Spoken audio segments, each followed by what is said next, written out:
Una historia de Yolanda Vargas Dulce. Es una descarada por ser la más hermosa. No tiene casi nada, pero le gusta la vida cara. Y a mí me gusta ella, y sé cuánto me ama. Sé que sueña conmigo, pero amanece en otra cama. El dinero le robó su corazón, la mentira le desarmaron el alma. Y me duele su dolor, mucho más que su traición.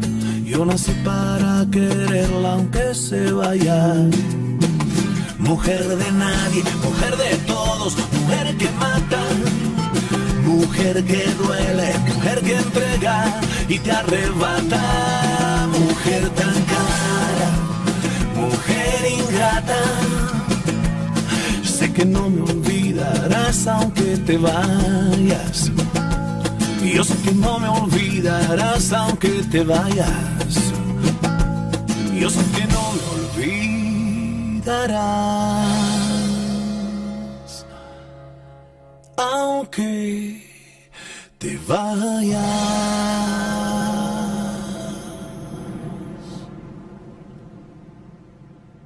Voici Ruby, aussi belle que dangereuse. Quelle femme n'a jamais rêvé de faire tourner les têtes? Quel homme peut rester indifférent devant une femme splendide? Mais méfiez-vous, mesdames, que cette histoire vous serve d'exemple. Ne laissez pas votre beauté physique détruire celle de votre âme. Et vous, messieurs, intéressez-vous avant tout à la beauté intérieure de celle que vous aimez. Ruby? Tiens, c'est pour toi. Francisco, on en a pourtant déjà parlé. Non. Rassure-toi, je ne te demande rien. Seulement d'accepter cette rose. Très bien, merci. Mais c'est juste parce que nous sommes amis. Ah oui, bien sûr. Amis, c'est tout.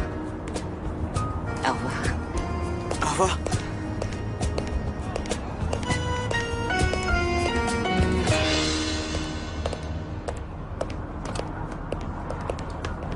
Pas de bol, mon vieux. T'as encore pris un râteau. Je vois pas pourquoi tu continues à lui cavaler après. C'est une vraie garce, cette nana. Entre nous, la garce, c'est toi. Si tu dis ça, c'est parce que tu supportes pas que tous les garçons fantasment sur elle. Les garçons fantasment sur elle. Quelle superbe rose. Oui, mais Francisco ne m'intéresse pas le moins du monde. Pourquoi? Il est gentil et plutôt mignon. S'il te plaît, tant que ça, je te le laisse. Oh, tu sais bien que je ne pense qu'à mon cher Hector. Mais comment je pourrais l'oublier? Hector par-ci, Hector par-là. Ce qu'il y a, c'est que je suis tellement heureuse. J'arrive pas à croire qu'il va bientôt venir à Mexico. Oh, il faut que je te montre toutes les nouvelles robes que je me suis achetées. Avec plaisir. Mais n'oublie pas que nous sommes censés réviser notre examen de demain aussi. Oui.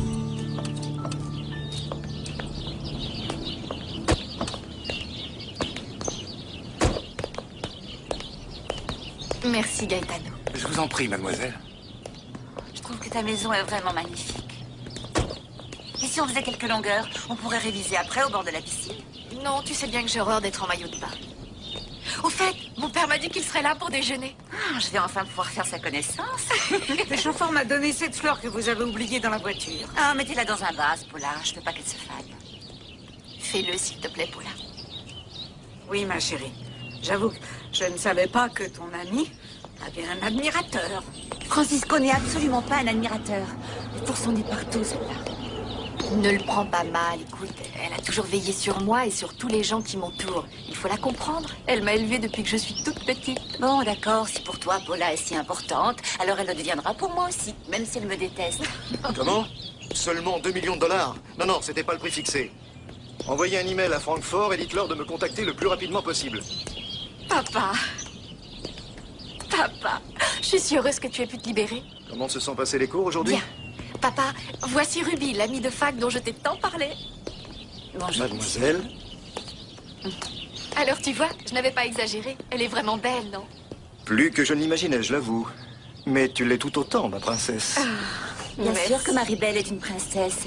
Elle vit dans un palace. Et son père est un vrai roi.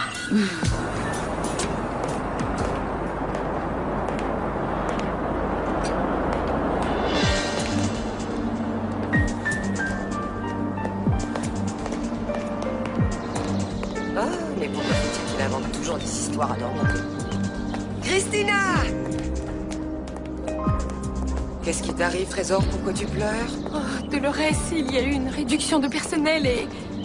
ils m'ont renvoyée. Oh, ma pauvre chérie, mais c'est affreux.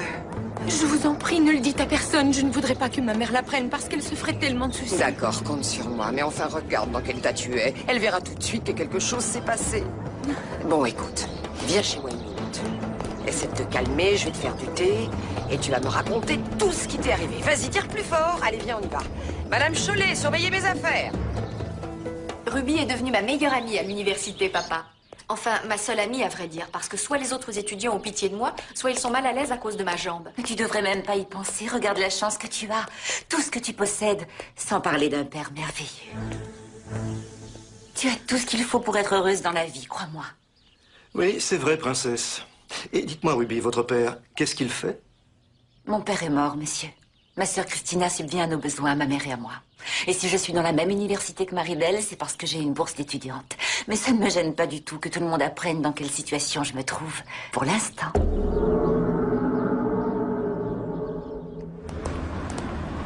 J'espère pouvoir trouver quelque chose rapidement. Parce qu'en plus, je dois payer les frais universitaires de Ruby. Peut-être qu'elle devrait arrêter les études et commencer à trouver un emploi. S'il le faut, oui, tant pis, mais je voudrais qu'elle les finisse parce que si elle a un diplôme, ce sera beaucoup plus facile. Ça pourrait lui ouvrir plus de portes. Un diplôme, ça ne garantit pas qu'on aura une carrière. Ça ne garantit rien de nos jours. Il y a plein de gens diplômés qui se retrouvent au chômage. Tu le sais, Christina. Oh, je ne m'inquiète pas pour ma sœur. Elle a toujours eu énormément de chance. Ton père est vraiment formidable. Oh, je l'adore. Même si, comme tu as pu t'en rendre compte, il est toujours très pris par ses affaires. Ça doit représenter d'énormes responsabilités, une compagnie d'investissement. Est-ce que c'est vrai que depuis le décès de ta mère, il n'a pas retrouvé l'âme sœur? Bon, il a des amis avec qui il sort de temps en temps, mais je crois que s'il ne s'est jamais remarié, c'est à cause de moi. Et pourquoi? Est-ce que ça te gênerait? Ah, pas du tout, non, à vrai dire, je serais même ravie qu'il le fasse. D'ailleurs, je suis sûre qu'il refera sa vie dès que moi, je serai mariée. Attends, dès que tu seras mariée, qu'est-ce que tu veux dire? Est-ce que c'est si sérieux que ça avec ton joli cœur sur Internet? Eh bien, je sais que tu vas sans doute trouver que je m'emballe un peu trop vite à ton goût, mais je peux déjà te dire que je suis folle.